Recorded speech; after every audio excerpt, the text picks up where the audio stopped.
In this video, we will cover the topic installation and configuration of Android Studio. पहले मैं आपको ये बता दूं कि Android Studio इसलिए ज़रूरी है क्योंकि हमने Android ऐप इसके ऊपर रन करनी होती है। अगर आपके पास Android Studio नहीं है तो आप Android की ऐप रन नहीं कर सकते।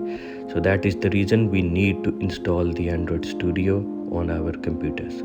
So let's go ahead and do the installation. अब मैं आपको यहाँ पर ओवरऑल समरी बताता हूँ. We just need to go through two steps. The first one is downloading Android Studio and the second one is running Android Studio on our computers. और ये दो हैं steps जो हम इस लेक्चर में करेंगे. Step 1, searching for Android Studio on Google. Click on the first link. Press on the download button present on this website.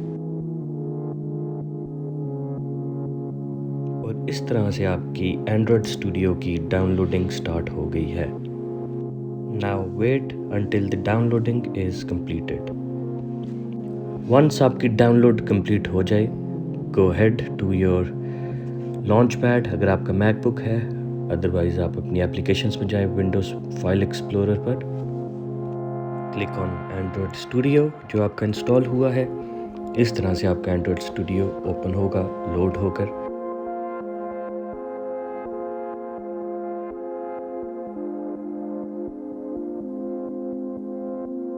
जब आपका Android Studio ओपन हो तो आपको ये स्क्रीन नज़र आनी चाहिए.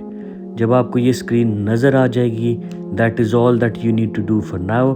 बाकी हम इंटीग्रेशन करेंगे React नेटिव के लिए जो हमें चाहिए इन द नेक्स्ट लेक्चर्स.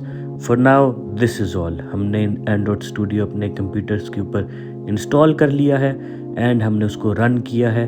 और यहाँ पर आप अब इसको छोड़ दें और बाकी फिर अब नेक्स्ट लेक्चर्स में हम देखेंगे कि इसके बाद हमने क्या इंटीग्रेशन करनी है to run React Native app.